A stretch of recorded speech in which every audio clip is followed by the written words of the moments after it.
Hello and welcome to Getaway Day. Today is October 4th and today is episode 77.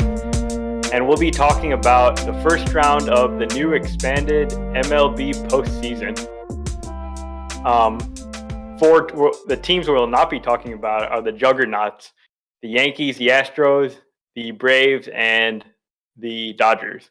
That'll be next week. But this first round of the playoffs, we've got 4 different matchups to discuss, a lot to get into. We'll do a quick This Week in Baseball. But first, how are you doing, Mason? I am doing great. I feel very well rested right now. My hour nap turned into a 3-hour nap accidentally. I thought I missed the podcast this week. I was very confused, but I did get some coffee. We're feeling great. Let's do this. All right. How are you doing?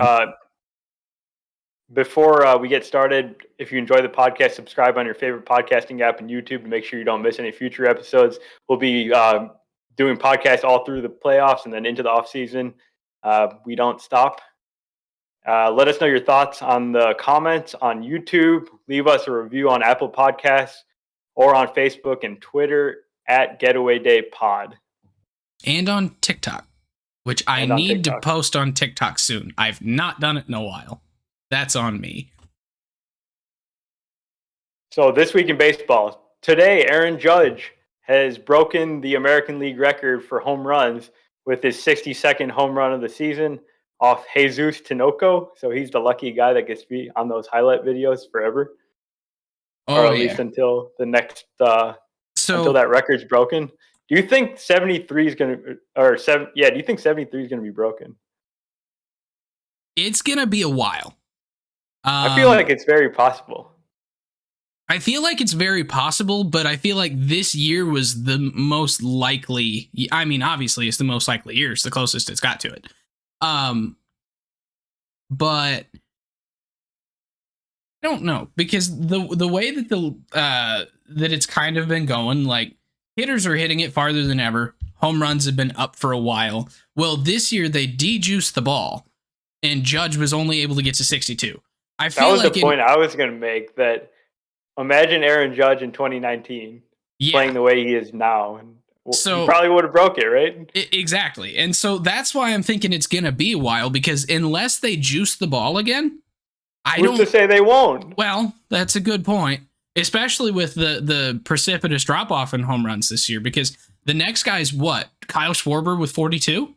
I think he's got 46 now, but yeah. Yeah, so like that's a significant drop off from the last couple of years. We haven't seen this kind of gap in a really long time. So Judge is kind of like above the rest of the field. We've talked about that quite a bit. So Schwarber's actually climbed up to 46. So that's what I said, yeah. Oh, I didn't listen clearly. My bad. Off to a good start. There we go. Yes. And we podcasted a week ago. It's not like this is after one of them 3-week sabbaticals or whatever. That's true, but I feel like we're just getting back in the groove. You know, we'll have some good postseason podcasts for sure. All right, I'll have to start listening though. It's going to be important. Yeah, you work on that. I'll work on that. Okay. Beyond Aaron Judge, what else happened this week? We had another all-time leaderboard change, and that is on the all-time RBI list. So Albert Pujols yesterday hit home run 703 to give him 2,216 RBIs in his career. He is past Babe Ruth, who had 2,214, and he is behind only Hank Aaron. He will not reach Hank Aaron. He would have to go and drive in like 75 runs tonight and tomorrow to do that. So out of the question. 2297 is the all-time RBI record. That's going to stand for a very long time. But Albert this is the one that Albert has been like actually caring about, is the RBIs list. The home runs to him was really cool. Getting to 700 was really cool, but he didn't even like want the 700 ball back. So, but he did want this ball, passing Babe Ruth on the RBI list, because to him, this is a record that shows that he's part of a team. He's driving in other people to help the team win. Yeah, Not just he's hitting a ball really far. So this is That's the one that meant a lot to Albert. Definitely a good point about RBIs, because players care about RBIs a lot. Fans like me really don't care about RBIs, but like I understand that it means a lot to the players of the team. Yeah. So that was one that Albert actually did want the physical ball back. I don't think he got it, at least not yet, but we'll see. So yeah, so that was the other big thing. Yeah, one other thing. Yep. So the one other thing is we talked, was it last week, about managerial changes? Yeah. Coming up. So we did finally get news that Tony LaRussa, due to his health, is going to be retiring from baseball. So the White Sox are now officially in the hunt for a new manager. What's the interim guy's name? It's not Miguel Cairo. Miguel Cairo. Okay, I was gonna say, I was thinking Castro, and I don't know why. That's a different guy. Yeah. Miguel Cairo might have a chance to keep the job. We'll see. But this offseason, they will be in the hunt for a new a new manager, on-field manager. We do wish Tony the best with his health. The dude turned 78 today. So yeah, I just hope the White Sox go through and actually have a real hiring process, unlike the last cycle. And I would say that the White Sox were probably one of the most disappointing teams this season, if not the most. And it wasn't all Tony's fault, but like they need some new direction there, and maybe even higher up the chain. Like whose fault is it that the White Sox? That's like its own topic. Yeah. I'm just going to put all of the onus of this on Jerry Reinsdorf. Yeah, I mean, it starts at the top for sure. Yeah. So, I think that is really all I had on This Week in Baseball. I think we kind of wanted to spend the majority of today talking about the postseason. So, unless you could think of anything else really important last minute, I vote we move on. Yeah, let's do it.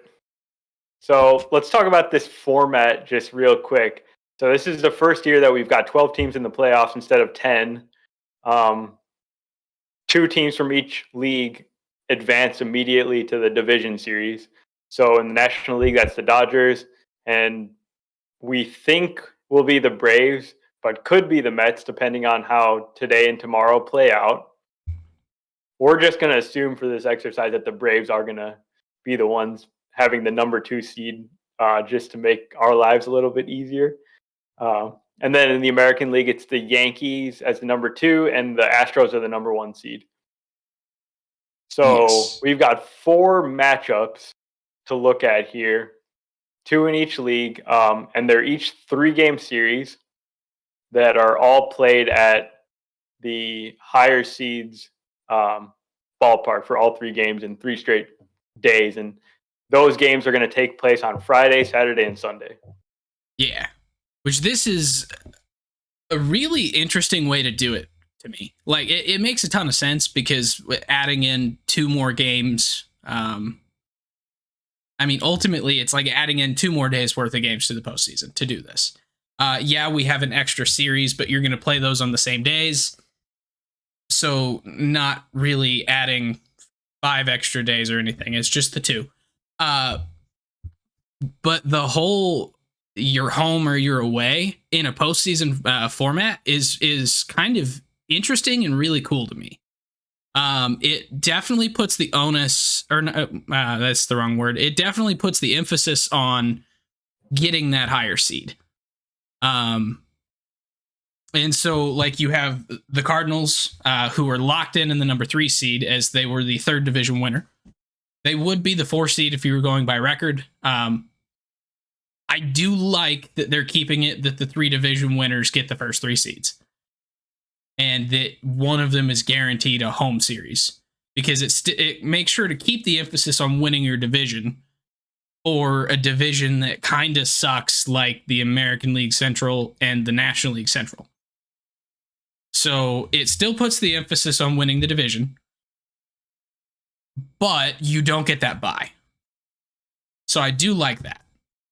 I guess what are your thoughts on Yeah, I'm good with it, and I'll just make mention that there's no reseeding in the playoffs either, so it's just a straight bracket.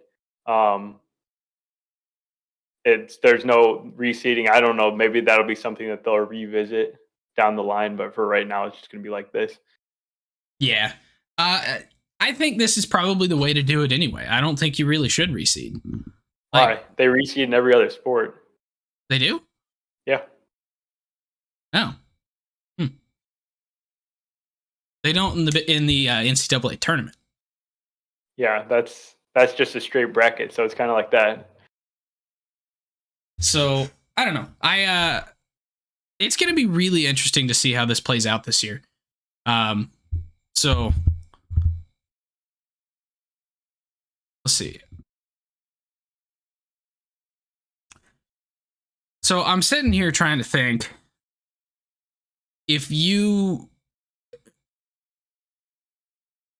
how do I want to phrase this question?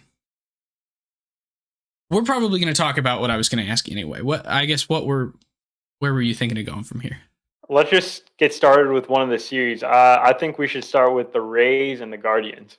So the Guardians are the number 3 seed. They won the Central, and the Rays look like they're going to be the 6th seed. I guess they have a chance to be the 5th seed right now. But this is a really interesting matchup to me because I see both of these offenses as being kind of like the worst offenses that are in the playoffs. But obviously, they've got some other strengths. They both are pretty good pitching teams. And I guess what are your thoughts on the Rays? So the Rays is the team that I'm actually less familiar with this year. So I asked you a hard question first. You did ask me a really hard question. I was actually trying to pull up their stats page here in the side. So the Rays team is built kind of entirely different from this Guardians team, even though both are incredibly low scoring offenses overall. The Guardians have only scored 682 runs this year. The Rays 660. The Mariners are the other low scoring offense in the playoffs this year. But the way that these teams have managed to win games is still pretty different. So the Guardians are a really high average, relatively high on base team, behind guys like Steven Kwan, J-Ram, who is just generally a superstar player, kind of in general. But shoot, where was the? Sorry, I was trying to get the two stats pages pulled up side by side. I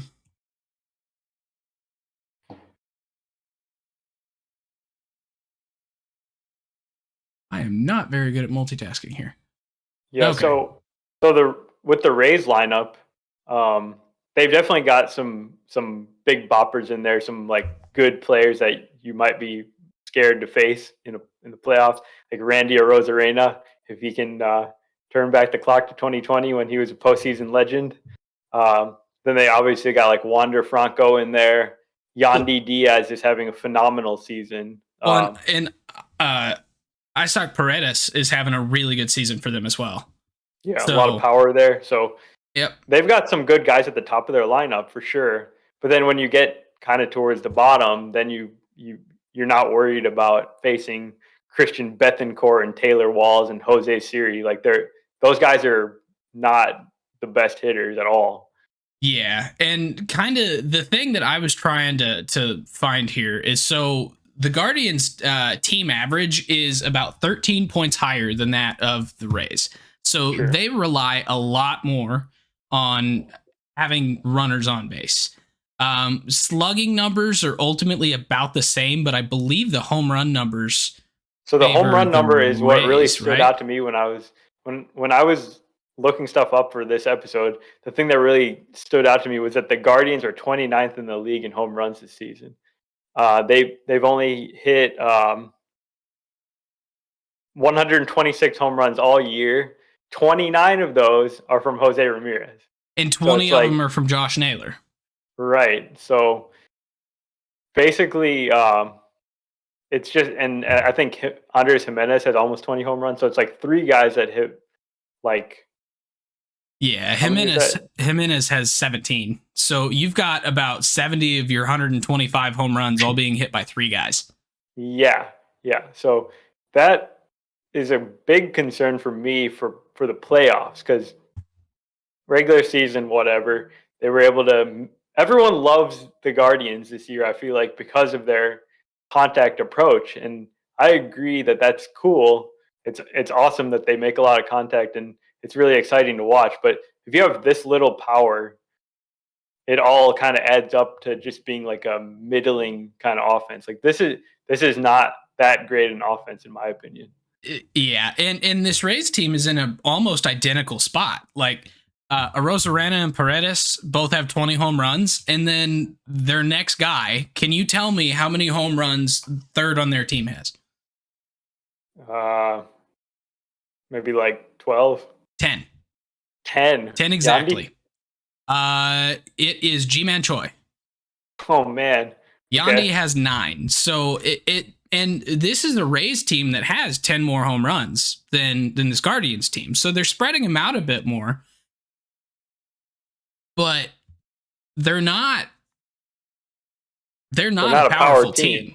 Which is completely different from last year when they had basically like more power than any other team. I think not having Brandon Lau, who's out for the season, is like a big blow for their power. Yeah. And then Wander, he has missed a lot of time, and he hasn't really shown that power that much. Like, he obviously could be really good, but I think for this season, he's not really to be counted on for that. Yeah. Because what was his injury again? Was it his wrist? Yeah. Yeah, that saps your power out pretty significantly, just because you don't have that solid base for the lever arm for the bat. So if your wrist is hurting at all, you're backing off on your power quite a bit unintentionally. But I mean, we've seen other guys that have gone through similar injuries that just you look at their stats pages and they're like 25 home runs, 25 home runs, 28 home runs, 27 home runs, 13 home runs, and then they get back to. I mean, Acuna this year is kind of a perfect example of that. Doesn't Acuna only have like 15 home runs? Yeah, but he tore his ACL. Well, okay, so maybe he's slightly different. I think that's part of the reason why he didn't. But it's not the risk thing, but yeah, it's an injury. Yeah, definitely affects things in a big way. We've kind of been bashing these teams for having bad offenses. Let's talk something good about them. Is there anything good? Tristan McKenzie. Pitching, yeah. Well, specifically Tristan McKenzie. Oh, yeah, Tristan McKenzie, probably going to start game 2 after Bieber. Tristan McKenzie, like, for sure had a breakout season. He finished with an ERA under 3. Everyone had the concerns about his durability and everything. He ended up pitching over 180 innings. 191. Nothing to sneeze at. Yeah, it's amazing. Yeah. So they've got those 2 guys locked in for games 1 and 2 for sure. And then game 3 is Cal Quantrill. Cal Quantrill, yeah. That's not a bad rotation for a 3-game series. It's not bad, and the more I thought about these 3-game series, the more I think if any of these series end up getting to the 3rd game, then it's kind of just going to be all hands on deck. It's going to be full bullpen game, whatever they need. Yeah. So it doesn't necessarily matter who the 3rd starter is, as long as you can give them like a few innings. Yeah, I mean, you're still going to want a starter that's able to go 3-4 innings, but you're going to have a really quick hook on him. You're probably going to want a guy who's like more of a power pitcher than a finesse pitcher for that situation. Try and get some strikeouts, just get through this game as quick as possible. Get your hitters up is kind of your probable mindset for a potential game 3. So with that being said, who does that better than the Rays? Is Quantrill that guy? Because he's not a big strikeout guy. No, he's not. He's just kind of like I don't really like him that much, but he's been solid this year. I'll give him credit for being a pretty good pitcher. So then, do you turn to Aaron Savali then? No, I don't turn to anyone else. Like I'm good with him as a starter. Yeah, but then what about on the Rays side? What are they looking like for their? So the Rays also have pretty strong starters, and Shane McClanahan. I don't know who is going to start their other games really, because they've got Kluber, who struggled a little bit recently, Jeffrey Springs, Drew Rasmussen. They have several options, and then the big one is that Tyler Glasnow is back, and he's made 2 starts. He hasn't thrown a ton of pitches, but he's looked absolutely dominant. Like, he never had Tommy John surgery. He looks great. So he's going to be like kind of their weapon. I don't know if he's going to be pitching out of the bullpen or they'll let him start games, but that could be a huge key to this series. Mookie's here. Yeah, I would put money on Glasnow starting, and I kind of think you have him start game 2, and if it doesn't work out, you turn to your bullpen, because this is a team that relies on their bullpen a lot, and their bullpen is usually pretty strong. Yep. So I don't think Kevin Cash is going to be afraid to do that. And in a 3-game series, you basically have to win. Like, you can't mess around and potentially lose a game. You're trying to get out of this in 2 to get a day off to go to the next series. And your best way to do that is start Tyler Glasnow. Shane McClanahan, Tyler Glasnow, a guy who's probably second in the Cy Young behind Justin Verlander, and then your ace, who has missed a significant portion of the season but comes back looking just as strong as ever. Like, why would you not do that? Yeah, I mean, to your point about you can't lose a game, you can technically lose 1 game, but even in a 7-game series, you can't be like throwing games away. In a 3-game series, it's even worse. Yeah, I mean, you're obviously never going to try and throw away a series, but if you have a guy like Glasnow on your roster and you're not using him in this situation in a 3-game series, you're turning to someone like Jalen Beeks has 7 starts this year. If you turn to Jalen Beeks in game 2, come on, they're not turning to Jalen Beeks in game 2. I just mentioned the other starters they have. I know, but you get my point though. I'm just making a point. It's like you have Tyler Glasnow, and then you have other guys. Glasnow is clearly the superior pitcher, and if he's pitched well in these last 2 games and he doesn't go deep, but he's dominant, put him in for a short start. Jalen Beeks is going to be so sad if he's listening to this podcast. Yeah, I really should have probably crapped on Jeffrey Springs instead. You're right. My apologies to Jalen Beeks. I'm gonna go to some sensitivity training here because that was rude of me. Yeah. And then speaking of bullpen, yeah, you mentioned the Rays bullpen's usually pretty good. I think they're another really strong group. Got a good mix of righties and lefties. Pete Fairbanks has been phenomenal since he came back from his injury.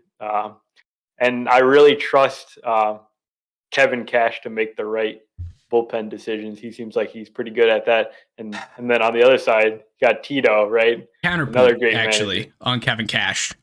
What? Why did they pull Snell? Yeah, maybe that'll come up on the other side of the bracket this year. Maybe. Who's to say? All right, sorry. Back to I had to get the Kevin Cash slander in there real quick. So. You did. But these are 2 of the best managers in the league, I would say, and they're going to be using their bullpens quite a bit in this 3-game short series where all hands are going to be on deck. Well, who do you think is going to come out on top? That is a tough question. There's no way to say in a 3-game series. Anything could happen. Yeah, I would. Personally, I think probably the Rays. I just think that something about that team, they're ever so slightly better as a team at hitting. It's like 101 WRC plus as a team versus 98. Like, it's not that big of a difference. They are a better hitting team. I think their bullpen is maybe a little bit deeper. And so if you end up turning to the bullpen a lot during that series, I think that's going to come into play. I do also think that their top two pitchers are slightly better than Cleveland's top two pitchers. Yeah, I think that's really fair. I am going to pick the Guardians just because I want them to win, and it's a 3-game series. Anything can happen. That's a completely fair reason. I feel like the thing that I've already said it that scares me the most about the Guardians is just their lack of power, but the Rays also kind of struggle to hit too. So they've been struggling recently as well. So I'm gonna just go with the hot team, the Guardians. I will also say that if this were in the Trop, I would 100% be putting money on Tampa. Yeah, I should have said that. Because of that stadium. Like, that stadium is really hard to hit in, and Tampa just has more practice in it. Tampa on the road this year is also 35-44, whereas Cleveland at home is 45-35. So that does kind of point to maybe Cleveland is going to take this just because they do play better at home. And Tampa has not been a good road team this year. They've been okay, but they've not been good. Mm-hmm. So you're probably right. The Guardians probably are going to take it, but I think I'm still personally behind Tampa here. I think they're going to manage to pull it out. They've been in a better division. They've seen a lot of tougher games. I think at some point, quality of schedule is going to play in, but it's a 3-game series, so who the hell knows? So. Sure. Yeah. All right. Let's switch to the other league completely and talk about the Cardinals and what we presume is going to be their matchup in the Phillies. So the Cardinals are the 3 seed. The Phillies would be the 6 seed. There's a chance they would be the 5, but we'll say they're the 6. So all 3 games in St. Louis. The question I want to ask you as a Cardinals fan, and this is like the most interesting part of this series for me, is what are the Cardinals going to do with their starting pitching? That is a great question. I could tell you what I think they should do, but I cannot tell you what they're going to do. Okay, so I just want to hear then what you think is gonna, or what you would want to happen, and then I'll say what I think that they should do. So, in my opinion, what you got to do is Waino goes to the bullpen, and it's really tough to say, but he's been dealing with dead arm. He's been getting out of it. He's been looking a little bit better, not generally over September, he's been absolutely brutally bad, like a 7 ERA in the last month or something. Yeah, so they're going to be seriously considering if he makes this roster at all for this series. He will, and he should, but he'll be in a bullpen role. So your rotation is going to be Miles Michaelis. It's going to be Jordan Montgomery, and then with that third spot, it's probably a bullpen game, but Jose Quintana deserves that ball. To start that game. So I actually think that I would give Quintana the ball in game 1. Game 2. I would give Michaelis the ball in game 1. He's pitched really well recently, but Quintana has randomly been ridiculously good. Well, so is Jordan Montgomery, though. Well, not as good as Quintana in the last month. Quintana's got an ERA under 1 in September, and Montgomery's is over 4. Okay. So I think you just got to go with the hot hand right now. And 100%. And I mean, this is a Phillies team that knows how to hit a ball. I mean, Kyle Schwarber's got 46 home runs. Rhys Hoskins has 30. Bryce Harper is back. He's a perennial MVP candidate and a multi-time MVP. This is a team that can hit the ball really well. They could hit the ball really far. And to be honest, as a team this year, their team average is pretty darn solid at a 255. They can hit the ball. They're streaky. And so you got to counteract streaky with streaky. You throw out your hot-handed pitchers, which is your Quintana, which is your Michaelis. You have Monty start game 3, and then you turn to Ryan Helsley. You turn to Giovanni Gallegos, who's been a lot better off here in the last month or so. Yesterday. Well, and then the other guy we can't forget to mention is Jack Flaherty, who I think they'll probably use out of the bullpen, but he also could be a candidate to start one of the games. So I think Flaherty will end up being out of the bullpen in the wild card round. I think if we make it to the divisional round, then you will see Flaherty get the fourth start. Well, that's the other thing about the wild card round is that you might need 5 starters. Oh, that's a good point. So we'll talk about that later, though. Yeah, I was going to say that 5th starter role is where you're going to be running into some questions with the Cardinals, because I do think Jack gets the 4th. With Waino pitching the way he has been the last month, you really want him to be on this team. You really want him to be effective and helpful, but there is not anything right now that says that he's the guy to turn to. Like, he's still trying to get his feel back. If he does and has a dominant October, I'm here for it. I want to see it. Yeah. But I think you're right about that, but at the same time, I wouldn't put it past them to make him one of the starters. I wouldn't either, but I really hope that they look at this and talk with him and say, hey, we want you to be a starter, but we also want to win this for you, Albert and Yachty. And our best chance to do that is to have you as a multi-inning reliever. I think he's like a worse option as a reliever than a starter. Yeah, I don't know. His velocity's down like 2 miles per hour from the beginning of the season. Like, he's not going to be so effective as a reliever, I don't think. But who's to say? Yeah, it's definitely going to be a tough decision on Mo and Ollie's part. Now, on the other side of the field here, we do also have a really good rotation for the Phillies, at least at the top, in Aaron Nola and Zach Wheeler. So they're probably your game 1 starter is probably Nola. Game 2 is going to be Wheeler. And then after that, like, their third game is not as certain. Probably Ranger Suarez, just kind of looking at stats. But you don't really have like a really solid third option like the Cardinals do. How do the bullpens stack up? I think so. Like, the Phillies bullpen has been much maligned in recent years because they've just been so bad. This year, they're definitely way better than they've been. So bringing in David Robertson was a nice addition. Sir Anthony Dominguez, Jose Alvarado has been really good recently. So they actually have like some trustworthy guys in there.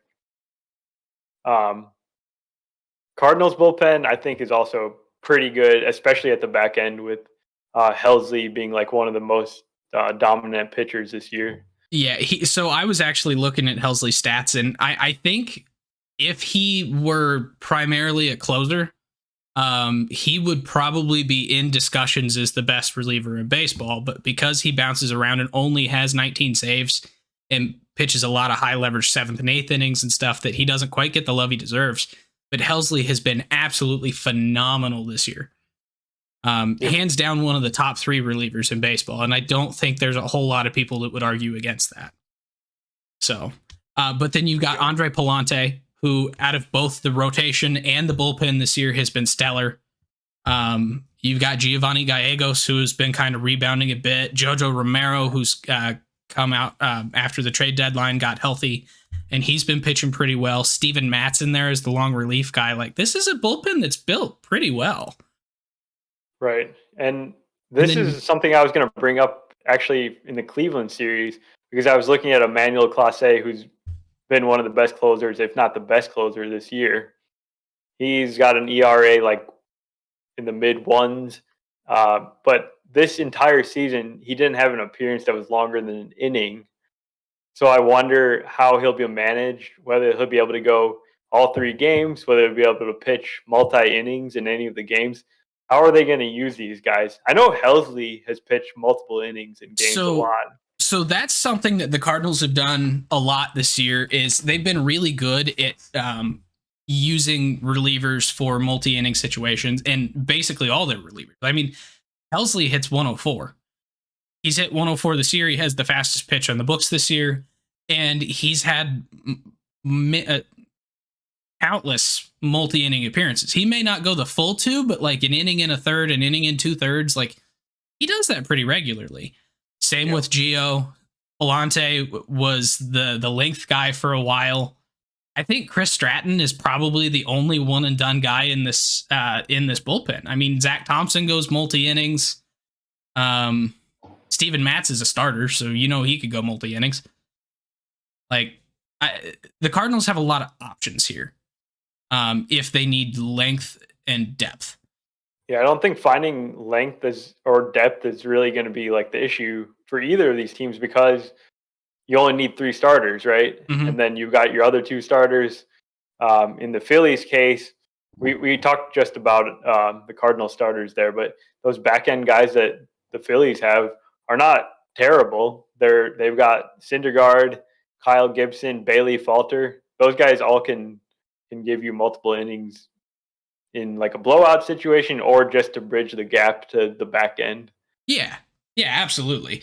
And when I was talking up at the front about this series, like that wasn't like Nola and Wheeler are just on a different level compared to those guys. I mean, they're basically the 2022 elite pitchers in baseball. I would throw them closer to that category, whereas the rest are really serviceable, good guys. Good pitchers to have in your rotation, but they're not quite the same.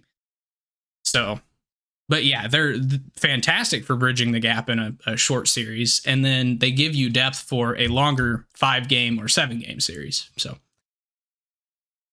I think for me, and I mean, obviously I'm biased in this one because I watch the Cardinals every day, so I know this team like the back of my hand. I don't really know some of the other guys in the Phillies bullpen as well. Guys like Nick Nelson, Connor Brogdon, the whatever Bellotti. Are they any good? They've been pretty solid this year. Like, I wouldn't say that it's the best bullpen at all, but I would say that it's not what it's been in years past, and it's definitely like reasonably acceptable for a playoff team, I would say. Is part of that Joe Girardi's not the manager anymore? Just everyone became better. Yeah. I mean, I don't know. You have a better relationship with your manager. He has more trust in you. You have more trust in yourself. It's a reasonable thought. Could be. I mean, nothing that we're ever going to be able to figure out for sure, but. Right. We haven't talked about the Cardinals offense at all here. Yeah. And so you did mention that the Phillies offense is really good, but the Cardinals offense is not anything to sneeze at. Like, they're pretty much just as good. Yeah, they're also equally as streaky. Well, that's just baseball. Yeah. But yeah, this is a team that's got probably the top 2 vote getters in the NL MVP this year, and Paul Goldschmidt and Nolan Arenado. You've got Albert Pujols, who's going to be DHing a pretty significant amount. I mean, the dude has 16 home runs since August 14th. The only guy with equally as many is the other guy who just set a home run record in Aaron Judge. I will say that the matchups for Pujols aren't as good. They're all mostly right-handed starters, and they all throw hard. True. But then we've got Corey Dickerson, who in the second half of the season has been significantly better than the first half to hit against those right-handed pitchers. You've got guys like Tommy Edman, and Lars Nootbaar, who have been a bit higher contact guys, have been on base a lot. Brendan Donovan the same way. This is a team that really knows the strike zone too. So I would expect a lot of walks to be taken in this series. Like it's a really good lineup. And Ollie has done a fantastic job of maneuvering this lineup throughout the year to keep guys hot and keep guys fresh. And he's always going with the hot hand up at the front of the order. He's not afraid to go and say, yeah, Dylan, you're not doing so hot here in the leadoff spot. We're not going to keep giving you reps there. We're going to move you back to 7th. So I do really like that from Ollie. So I think that he'll be able to get quite a bit out of this lineup in this postseason. So, what else on this series? Why are you getting me to rant about the Cardinals? We could do that literally anytime. This is your chance. This is like approved ranting time. That's true. But yeah, I think this is a pretty interesting matchup. And I guess I might give the edge in the short series on the pitching side to the Phillies, just because I would say that Nola and Wheeler are better than anything that the Cardinals can start. Yeah, that's a very fair statement. Now it's October baseball being played in St. Louis, so there's a pretty significant the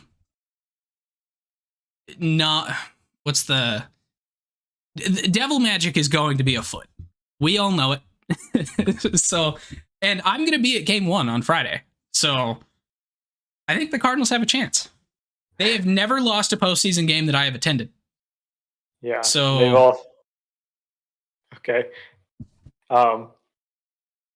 We didn't really mention the Phillies have made the playoffs for the first time since 2011. That's pretty cool. Their fans are going to be absolutely crazy.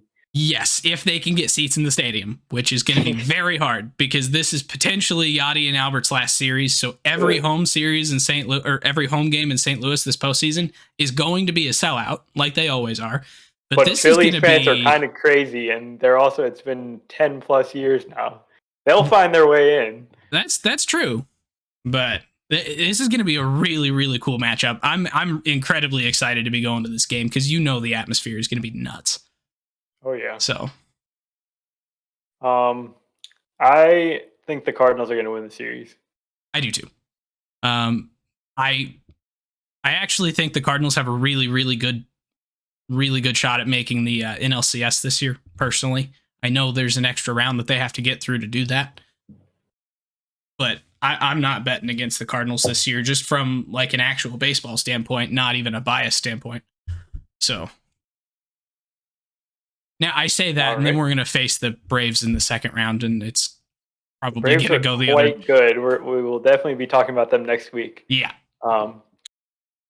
You want to go back to the American League or stick here in the National League? Let's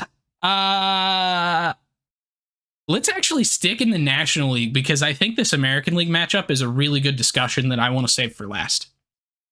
Okay. Well, the National League matchup is the Mets and the Padres. And I'll start off by talking about the Mets. The Mets did not choke away the division like people are saying. They have 100 wins. They played pretty well in the second half. The Braves are just ridiculous. Yeah. They've basically been on par with the Dodgers since like May. They've been unstoppable. And this series that they played, the Mets and the Braves played a series over the weekend, and that was very playoff-like. The Braves ended up sweeping that series, and that's put the Mets in this situation where they've now lost their lead in the division, and they're going to end up having to play in this round most likely. But they're perfect. They're the perfect team for this kind of short series with their two aces up top and Chris Bassett. Is Tyler Megill back yet? Yeah, he's in the bullpen. Okay. But yeah, DeGrom and Scherzer going up against anybody, like you're going to probably think that the Mets are going to win those games. Obviously, it doesn't always happen. It didn't happen this weekend.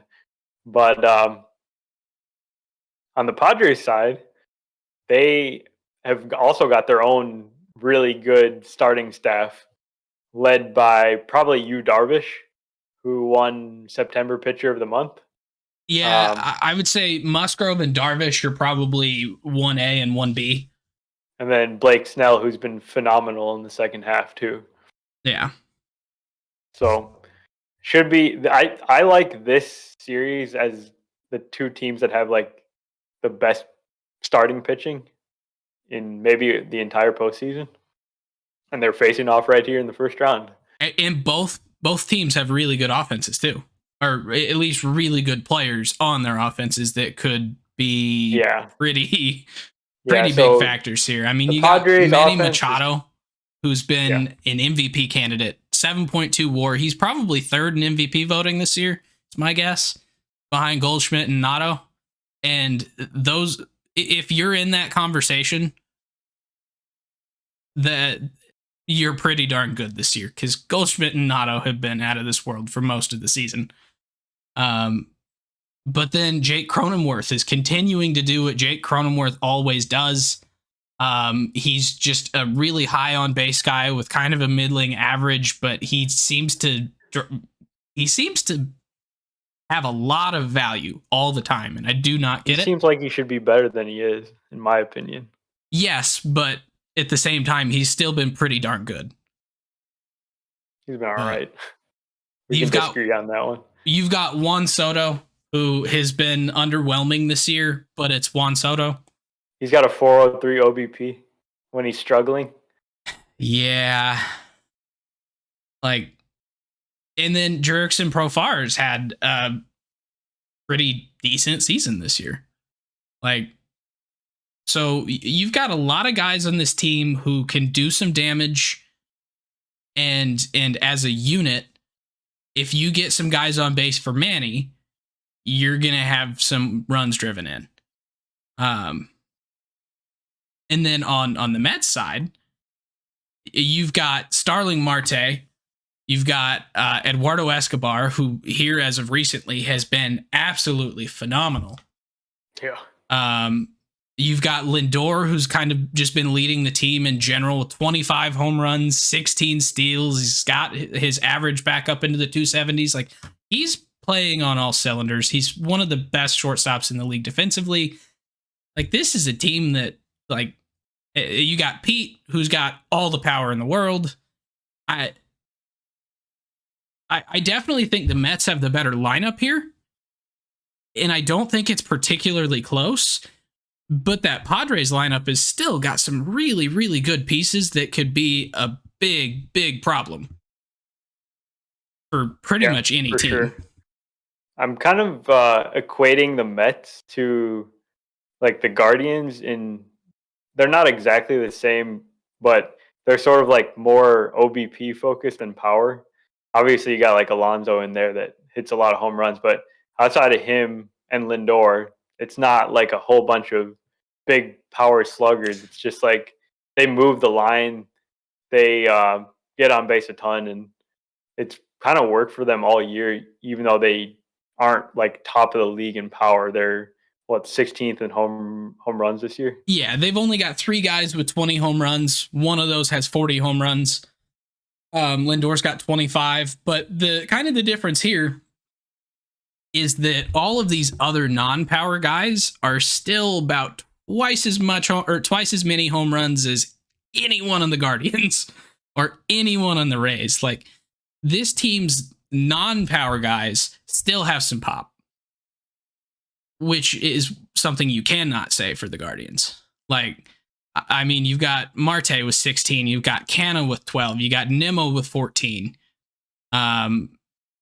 So you do have other pop in this lineup. So if you're moving the line, you're getting Pete up and he's getting a big knock, or Lindor up and he's getting a big knock, that's going to win you games. But then when you all of a sudden have Nimmo come out and hit a clutch home run, or Canna come out and hit a clutch home run, that's why they're a 100-win team, is they're really well built all around. So, and then Luis Guillorme has been really solid recently here too. He's definitely one of your move the line along guys. He is not a power guy, but I don't know. This is an interesting Mets team, because like you said, they didn't met the lead away. No, they didn't. Not at all. The Braves braved a lead into existence. Yeah, you can't fault any 100-win team, really. Yeah. And the Mets are really solid. It's blaming the Dodgers last year for having to play in the wild card game. They won 104 games last year. you've been talking about Marte. I do want to mention that he has a fractured finger right now, so I don't know when he's coming back. Ooh, did not know that. That is a problem. He's been out for a little bit. I do think we should talk about Edwin Diaz for a moment here. Oh, yeah. The man struck out 50.6% of the batters he faced this year. I think he was the best reliever in the league. Yeah. And he's very much recognized as such. My point with Helsley is like Helsley has been pretty up there with Edwin Diaz. I wasn't disagreeing with that at all. But yeah, he is their weapon. I believe that he is equipped to go multi-innings. He's actually done that a little bit more than a guy like Clase has. Basically, on the first two games, they've got DeGrom and Scherzer, and those guys can maybe go like 6 innings. They don't have a whole lot of innings to cover between their starter and Edwin Diaz. Yeah. That's like a winning formula right there. Yeah, and they have how do the Padres do this? And they have a lot of options to get to Edwin Diaz too. Yep. I mean, maybe not guys who are quite as dominant as some of the other teams. Like, this is definitely a rotation and closer type of team. But the guys in the middle are pretty solid too. Adam Ottavino. Yeah, really Adam Ottavino. As you mentioned, Tyler Megill has moved back to the bullpen. It looks like he's struggled a bit since moving back there. But Seth Lugo's still there. He's still pitching really well. So this is going to be a tough team to beat. Like, this Padres team is going to have to come out, and they're going to have to be able to move that line along. Their pitching staff is good enough to hold this Mets team. But if they're not able to get Machado, Cronenworth, Profar, Soto going and get production from guys like Trent Grisham, Will Myers, catcher Jorge Alfaro, like they're going to... If they can't get production out of those guys, they don't have a chance in this series. And what happened to Josh Bell after he got traded? Like, my goodness. The guy hit 194, 312 OBP, and hit like 3 home runs with the Padres in 51 games after he was having a career first half. So that was a little rough. Yeah, that's a good question.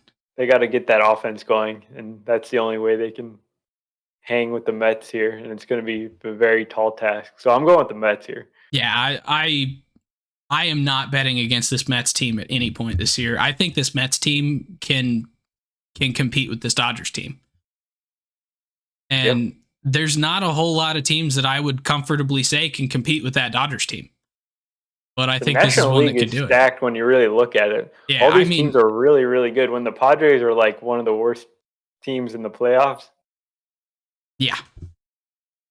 Yeah. And in this Phillies team, like, this Phillies team is, I think, probably the weakest National League team, and they're not really that weak.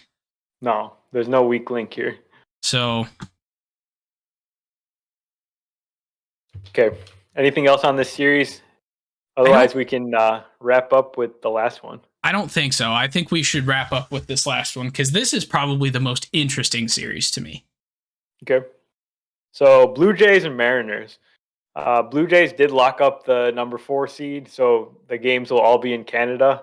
I think they removed that vaccination requirement to go to Canada. Yes. So that won't come into play for any Mariners. The Mariners, we got to start off by saying they just made the playoffs for the first time in 21 years. Yeah, so you were talking about the Phillies making the playoffs and how that's a big deal. But this Mariners team, oh my God. Like, the hype around this team, especially in Seattle right now, is insane. Like, I was just in Seattle, 3 weeks ago? Like, this is the most excited people have been there for basically our entire lifetimes. I mean, you had Ichiro's 2001 rookie season, which is the last time that they made the playoffs. The 116, yeah. Yep. But this is almost, people are almost more hyped for this because of the 21-year lead up to it. Like, them making the playoffs is kind of reminiscent to how Cubs fans were at the World Series in 2016. Like, that's how big of a deal this is. And this is a team that very much deserves to be in the playoffs. Like, last year, they had kind of a really clutch season. That was a little weird. And they almost made it. They didn't, but they almost made it. Yep. But this year, they legitimately deserve to be here. And it's a young team with a lot of really good young players, a team that went out, made some big trades that have worked out really well for them. One of them, the guy who we thought was the salary dump, is the one that turned out to be the better player. Explain that. But Julio I think Rodriguez, Jesse Winker was hurt this year. That's just a aside. But I think it all starts with Julio Rodriguez, who rejoined their lineup yesterday after he was on the injured list with a back thing for a little bit. I think he has to be himself for them to go anywhere, right? Yeah, he does. And this is a guy who, he didn't lead the team in home runs, but he was second in his rookie season. He has 27 home runs, 25 stolen bases, a 284 average, and he hits leadoff. Like, this kid is nuts. So freaking good. He's 21 years old. But then they've also had huge contributions from guys like Eugenio Suarez, who's got 31 home runs. His average is still terrible. That's not terrible. 235 is not terrible. This is 2022. That's true. It is below average, but I guess not by below much. Average, but not by a whole lot. Yeah. And Suarez gets on base quite a bit because his compared to his average, because his walk rate is up around 12%. Like, so he's a big walker. Ty France at the beginning of the year was a big deal here. Mitch Haniger is back now. So like, this is and JP Crawford has been really solid at shortstop for them. This is a team that I thought, to be competitive, they were going to have to go get one of the big shortstops. They didn't, and it's worked out just fine. Like, they're obviously not the Mets. They're obviously not the Dodgers when it comes to lineup thump, I guess, if you will. But, I mean, this is kind of a pretty good lineup. Yeah, it's pretty good. And I guess it's pretty good, but is it pretty good compared to the teams in the playoffs? I feel like they're one of the worst. No, they are one of the worst. I mean, in runs scored, I think they're the third lowest runs scored. Actually, no, they might be the second lowest runs scored in the playoffs. Their runs allowed is also been one of the better ones, which is how they've made it as far as they have. Yeah. And we haven't talked about their pitching yet. But starting pitching, it all starts with their starting pitching, which is awesome. Yeah, Logan Gilbert has been absolutely phenomenal. Luis Castillo. Who's the guy that gets kicked out? I feel like Robbie Ray is the one that goes to the bullpen or whatever. Because how do you remove George Kirby after what he's done in the second half from that rotation? They have four legit starters that they can use. Yeah, that's a great question. Because I feel like you can't remove Robbie Ray from that lineup or from that rotation, though. Here's the reason why I think you might want to remove Robbie Ray. It specifically has to do with their opponent, the Blue Jays, who are extremely right-handed heavy. So maybe you just avoid the left-handed pitcher and Ray and go with the three righties.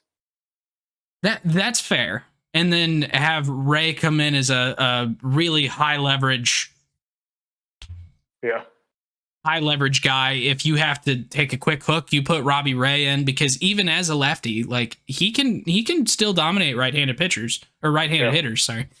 Guess he doesn't have to dominate right-handed pitchers because we have universal DH and he's in the American League. And speaking of high leverage, the bullpen for the Mariners that was like ridiculously good in one-run games last year, that completely carried over into this year, and they've got one of the best bullpens in the playoffs. I love this bullpen. And they have Andres Munoz this year. Yeah, exactly. So it's arguably got better. It's definitely gotten better, yeah. Guys like Eric Swanson, and now they got Matt Brash in there. Paul Sewald has continued his excellent work. Diego Castillo has not been... They even got your favorite pitcher, Matthew Boyd, who's pitched to a 1.35 ERA in 13 innings. I love Matthew Boyd. For those of you who can't see my face, that is some of the heaviest sarcasm that I have ever used. I hate that man. I'm glad he's pitching well for the Mariners. I love the Mariners, but Matthew Boyd is the bane of my existence. So that's something I need to talk with my therapist about, because there's no reason I should hate him. I just think that he was so overrated, and then everyone wanted the Cardinals to go get him, and it's like, no, please don't. Sorry, that was a long tangent there. Good. We're just gushing about the Mariners, like top to bottom basically here. What about the other side, Blue Jays side? They're pretty darn good themselves. On the please hold. So you missed what I said completely. I did. I was trying to type a thing. So from the pitching side? No, I'm talking about the Blue Jays now. Well, yeah, the Blue Jays pitching or hitting? Just anything. I really like this team. I think their hitters, or their lineup, has a lot of thump. I think this could be probably one of the most dangerous hitting lineups in the postseason. Behind guys like Bo Bichette, who, if he doesn't win September Player of the Month, there's something wrong with everyone. He's been absolutely phenomenal this month. George Springer has still been really, really good while being not what he used to be. I mean, he's got 25 home runs, 14 steals. He walks at a 10% rate. His average is up in like the 270s. Matt Chapman has got a lot of home runs. His average kind of sucks. He's still defensive third baseman, but he's been figuring it out in Toronto. Finally, Alejandro Kirk. I don't understand this man. He walks more than he strikes out. He is a short king, and he is amazing. He walks more than he strikes out, really? Yeah, he's got a 12% walk rate and a 10.6 K rate. Wow, amazing. Yeah. Danny Jansen has been just so good this year. Teo has had an off year, and he's been pretty good. Yeah. And then you've even got like the guys they got at the deadline. Whit Merrifield was awful in the first half of the year, and he's been figuring it out in Toronto here. And this is a team that when they fired Charlie Montoyo, they were underperforming. They were on pace to maybe win 500 or to have a 500 win percentage. And now they've pretty substantially locked up the first wildcard spot with 91 wins. Like, under John Schneider, they went out on a tear, and it's because of their hitters. Like, they've scored 766 runs, which is pretty close to one of the highest run score totals in the league. Now, their pitching is where I get concerned. Do you want to talk about that a little bit? Yeah, so their 1-2 is pretty obvious. It's going to be some order of Manoah and Gausman. Mm-hmm. Those guys are great. They really stack up with anyone, including the Mariners pitchers. Like, you can't really find many better 1-2 punches. But once you get past them, you don't even know who's starting Game 3. Is it Ross Stripling? Is it Jose Barrios, who's been I could tell you who it bad isn't. Overall? Mitch White? It is not Yusei Kikuchi. Yeah, it's definitely not. Maybe it doesn't matter because it'll just be like kind of bullpen game, trying to get it to the back end with like Jordan Romano and Jimmy Garcia. But yeah, I would give the edge pitching wise easily to the Mariners. I think overall staff. Yeah, pitching wise, 100%. The Mariners are the better team here, and it's because of depth. Depth. But how much does depth matter in a 3-game series?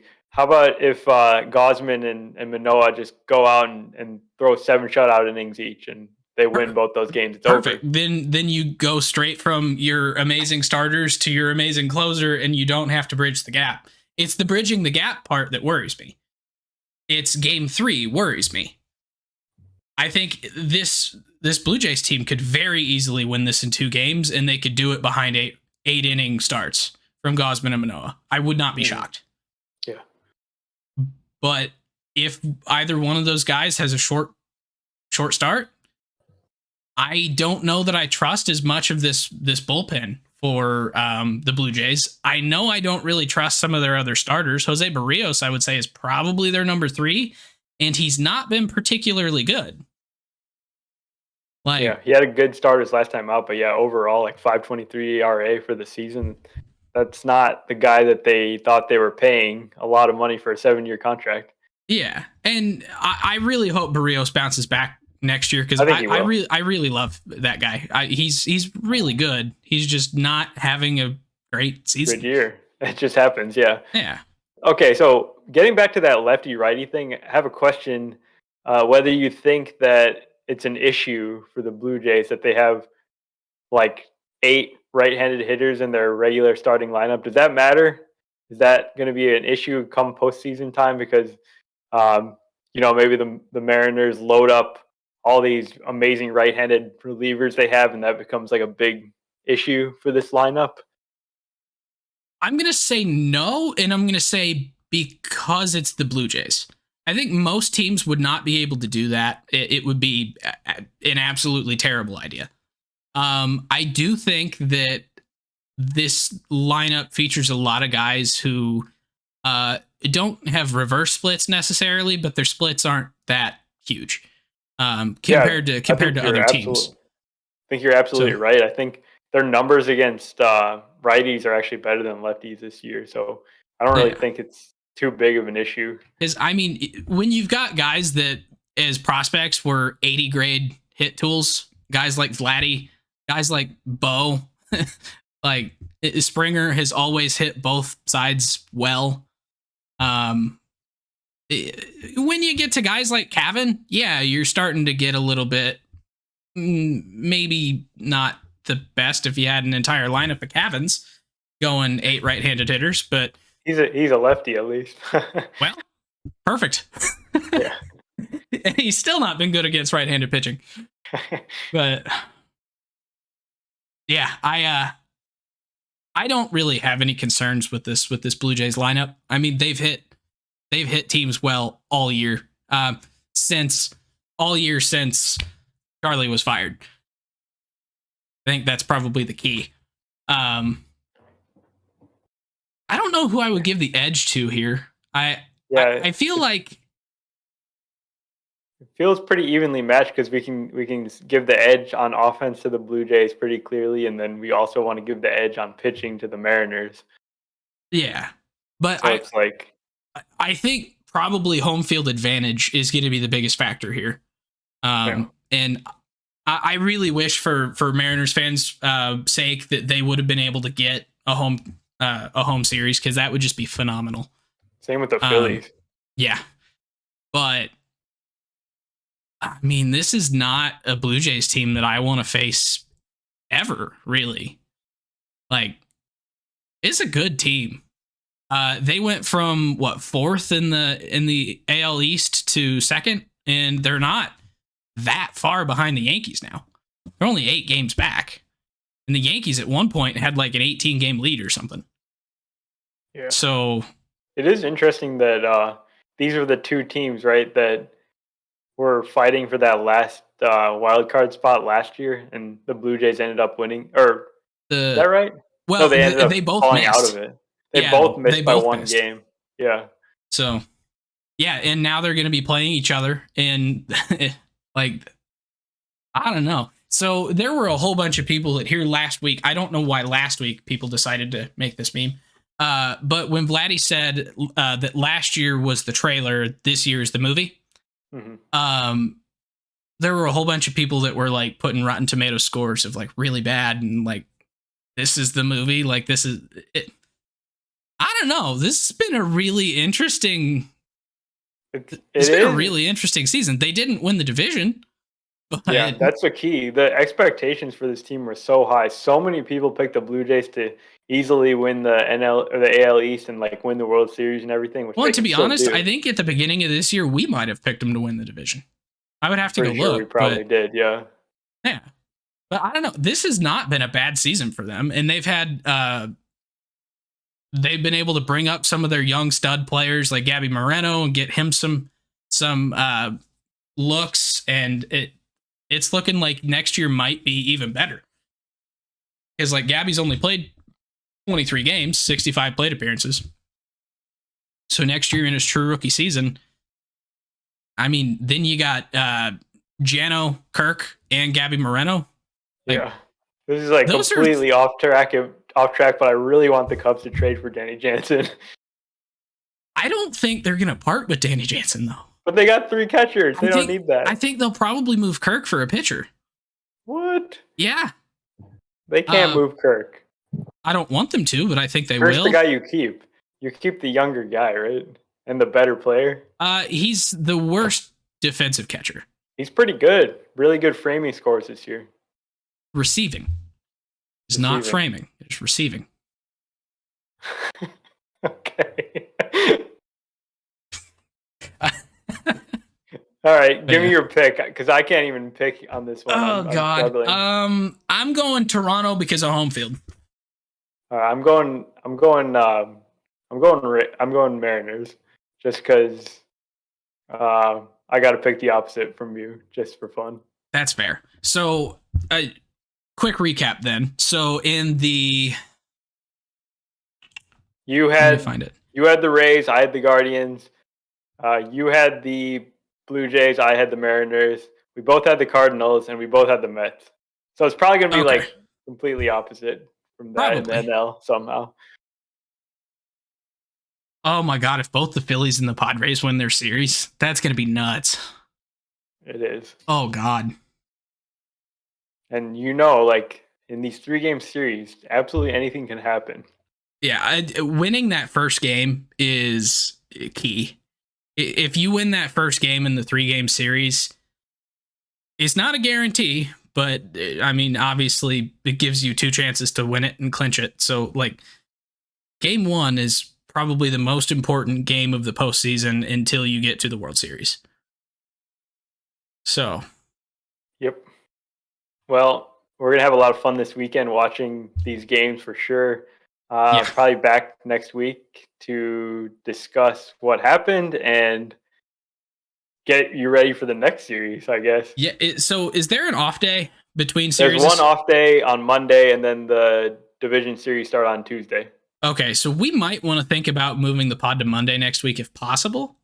Yeah, we'll see. Just that way we could do a actual preview and not be doing it during the game. So that's a really awkward time to do a preview after it started. Be on the lookout because I kind of want to try and do a watch along pod separate from the recorded pod. So maybe in the second round, come hang out with us as we watch the baseball games and we'll just kind of chat. So it'll be fun. Thanks for joining us. Subscribe on your podcasting apps, YouTube. Hit us up on Twitter and Facebook at Getaway Day Pod. Notification bell. Notification bell on YouTube. You got it. You got to ring that. And thank you so much for joining us today. We will talk to you soon next week. Have a good one.